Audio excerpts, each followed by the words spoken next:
Bienvenue sur la route des proches aidants. Aujourd'hui, nous voulons savoir pourquoi les proches aidants hésitent à demander de l'aide. Tous ont leurs raisons, bien légitimes, de repousser cette démarche au prix de leur propre santé. Jusqu'au jour où, épuisés, ils se décident enfin. À la fin de cette émission, nous espérons que nous comprendrons tous que demander de l'aide, c'est humain. Selon vous, Mme Gagnon, pourquoi les proches aidants ont parfois de la difficulté ou hésitent à demander de l'aide? Ça les gêne, puis ils se sentent obligés d'aider leurs parents. Là, mettons, c'est la mère, ils se sentent obligés, ils ne veulent pas paraître que c'est pas des bons enfants, quelque chose comme ça, là. Puis ça les gêne, puis c'est pas toujours évident pour eux autres. Puis des fois, c'est des gens qui sont toujours débrouillés tout seuls. Fait qu'ils ne veulent pas avoir de l'aide. Puis demander de l'aide, c'est comme sentir de moins en moins une personne. Dire, j'ai pas besoin des autres, je suis capable de me débrouiller. Des fois, les alentours aussi, là, fait que ça aide pas. Là. Le regard des autres? Oui, le regard des autres, là, dire, ben, monsieur, elle n'est pas capable de s'occuper de sa mère. Mais, tu sais, dans le fond, là, si le proche aidant n'a pas d'aide, c'est lui qui devient épuisé. D'avoir du service, ça te donne la chance de prendre de la nouvelle énergie, puis de continuer, puis pas être malade. Aussi souvent, on s'aperçoit que le proche aidant tombe malade après que l'aider essaye à l'hôpital. C'est lui qui va s'épuiser, en fin de compte. Madame Brochu, pourquoi les gens attendent que ça aille vraiment mal pour demander de l'aide? Eh bien, moi, je trouve que la génération de proches aidants qu'on a présentement, c'est une génération entre 70, 75, 80 ans. C'est des gens qui ont toujours travaillé seuls, ont travaillé très fort, puis se sont toujours débrouillés tout seuls. Alors, étant habitués à faire ces choses-là toute seule, ne demandent pas de l'aide. Donc, ils attendent jusqu'au bout. Ils attendent d'être rendus au mur. Et lorsqu'ils frappent un mur, c'est là qu'on se rend compte qu'ils sont épuisés. Alors, je vais vous dire, une fois qu'ils ont les services, ils nous disent, bien, avoir su, on serait venu avant. Mais il y a aussi la situation que je remarque, les aînés qui sont les plus nantis demandent moins. Et oui, j'ai remarqué ça souvent. Et ceux qui sont plus démunis vont avoir moins de gêne à venir chercher des services. Est-ce que les proches aidants ont peur de l'opinion des autres? Je crois que oui. Je crois que c'est le cas. Je pense que pour eux, cette maladie-là, c'est un tabou. Madame Sirois, vous êtes présidente de l'Association des aidants naturels de la Côte-Nord. Pourquoi les gens hésitent-ils à demander de l'aide parfois? Les gens disent chez mon mari, marié un jour, marié toujours. C'est ma mère, c'est mon père, c'est mon frère. Pour eux autres, là, moi, je suis aidant naturel. Je vais être là jusqu'à temps que la personne aille mieux ou que ma personne décède. Fait que c'est pour ça que les gens ne se reconnaissent pas comme aidant naturel. Il y a tellement de choses à faire qu'il y a même certaines familles qui fonctionnent par contrat. Oh, c'est ça. Il y a des familles qui marchent par un calendrier, un contrat. Le frère, la sœur, le cousin, la cousine même. Il y a des amis autour. Ils s'organisent un calendrier. Fait qu'il y en a un qui va de telle heure à telle heure, l'autre telle heure, l'autre va dormir avec. Tu sais, tout différemment de l'entente qu'ils peuvent avoir à l'intérieur des familles et des amis. Puis avec les familles moins nombreuses, on peut s'attendre à ce que dans l'avenir, les situations changent complètement? Complètement. C'est là qu'on s'aperçoit que l'organisme a le droit d'exister puis est là pour aider ces gens-là. Le service est là. Fait qu'on dit aux gens, servez-vous-en. On est là pour vous aider. Nous autres, on fait un travail pour aller chercher des choses. Fait que vous autres, fait qu'on vous donne toutes les possibilités que vous êtes capables, au moins de combler quelques heures dans une journée pour devenir moins fatigué, moins anxieux. On aide tout ça. Madame Dumas, vous êtes proche aidante auprès de votre mère. Est-ce que vous avez demandé de l'aide tôt dans votre expérience de proche aidante? Ça a pris un certain délai. Bien, j'ai été référée par le médecin. Puis moi, je savais déjà où quelle porte aller frapper. Puis c'est là que je me suis aperçue qu'il n'y avait pas d'organisme pour aider les proches aidants dans la région. J'ai contacté Mme Carole Sirois et une autre dame. Puis on a fait les démarches pour faire l'Association des aidants naturels de la Côte-Nord. Puis les cafés rencontres, ça aide beaucoup. Puis on se donne des trucs, puis on partage nos expériences. On s'aide mutuellement. Et ça nous fait voir des choses sous un autre angle qu'on n'avait pas pensé. Madame Caron, vous avez été proche aidante auprès de votre mari pendant 5 ans.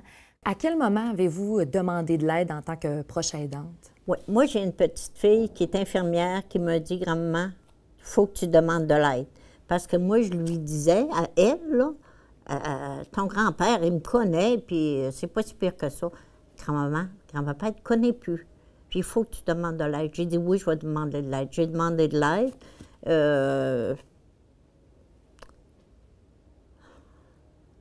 Parce qu'on ne veut pas admettre qu'on est incapable d'avoir soin de nos personnes.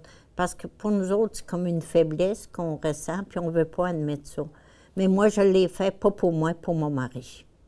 Pour que lui soit bien, toujours bien dans tout ce que je faisais pour lui. Si elle n'était pas intervenue, est-ce que vous l'auriez fait par vous-même? Oui, je l'aurais fait quand même. Pour lui, comme je vous le dis, là, pour lui, je l'aurais fait. Je ne l'aurais pas fait pour moi, mais je l'aurais fait pour lui, parce que je voulais ce qu'il y avait de mieux dans la fin de sa vie. Pourquoi, selon vous, certaines personnes hésitent à demander de l'aide? C'est justement parce qu'on n'admet pas qu'on n'est pas capable d'avoir soin d'eux autres. On a toujours été avec ces personnes-là, on a toujours eu soin d'eux autres. Quand il y avait besoin, eux autres ont eu soin de nous autres. C'était réciproque. Puis, je pense qu'on n'accepte pas la faiblesse. Fait que c'est pour ça, surtout, je pense. Madame Marjolaine Tremblay, ça fait 12 ans que vous êtes proche aidante auprès de votre famille. Combien ça a pris de temps avant que vous décidiez de demander de l'aide? Bien, je vais vous dire, les premiers temps, pour moi, c'était naturel. C'est ma mère. Je n'avais pas idée d'aller voir ailleurs comment ça se passait. Je voyais des reportages, justement, à la télévision, puis ça fait que là, petit peu par petit peu, bien là, quand j'ai dit qu'elle m'a fait application. Puis c'est le même que j'ai appris. J'ai appris à connaître les organismes, puis ce que c'est qu'il y avait comme service, puis ils sont plus jeunes, pas rien qu'un. Puis c'est le même que j'ai demandé. J'ai demandé de l'aide. Ils m'ont envoyé quelqu'un, puis ils m'ont expliqué comment ça fonctionnait, puis c'est comme ça que ça a débuté. Donc, vous avez appris à faire les choses un peu au fur et à mesure. Oui, bien là, peut-être qu'aujourd'hui, c'est peut-être plus de même, mais dans mon temps, quand ça commençait. Là. Les répits, là, ça fait pas bien des années qu'ils s'en donnent.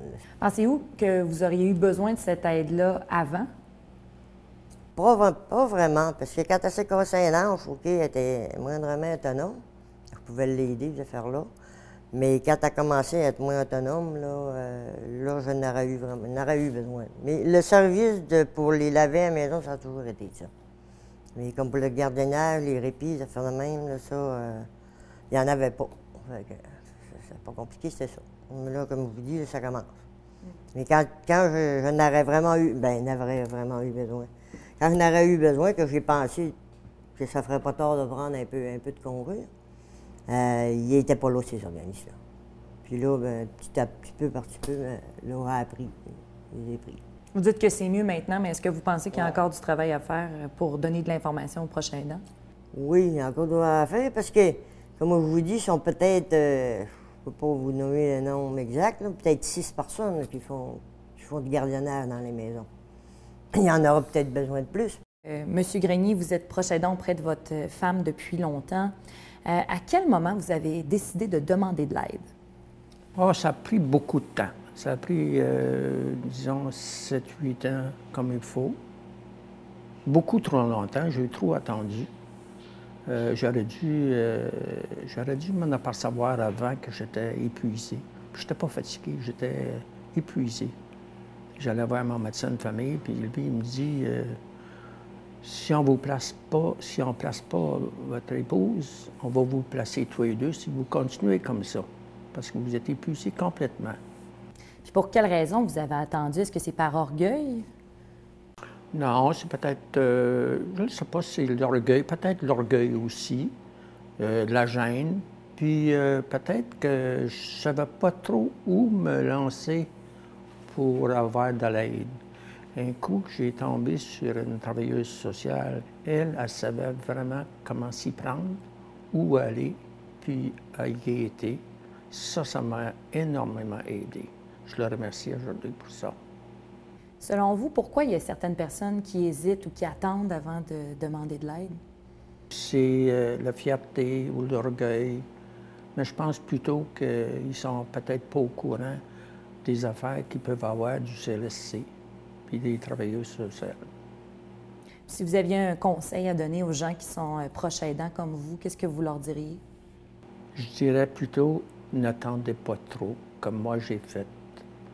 Lancez-vous tout de suite au CLSC pour demander de l'aide. Puis vous allez en avoir de l'aide. Parce que quand j'en ai demandé, j'en ai eu plus que ça allait, plus que j'avais de l'aide. Je les remercie pour ça aujourd'hui. Depuis toujours, l'humain appelle à l'aide en désespoir de cause. C'est dans sa nature et le proche aidant ne fait pas exception. Nous espérons que ces témoignages contribueront à changer les choses. Savoir demander de l'aide n'est pas un signe de faiblesse ni d'échec, surtout quand des gens sont là pour ça et prêts à mettre leurs ressources à votre disposition. N'hésitez pas à contacter la ligne Info Aidant ou votre CLSC.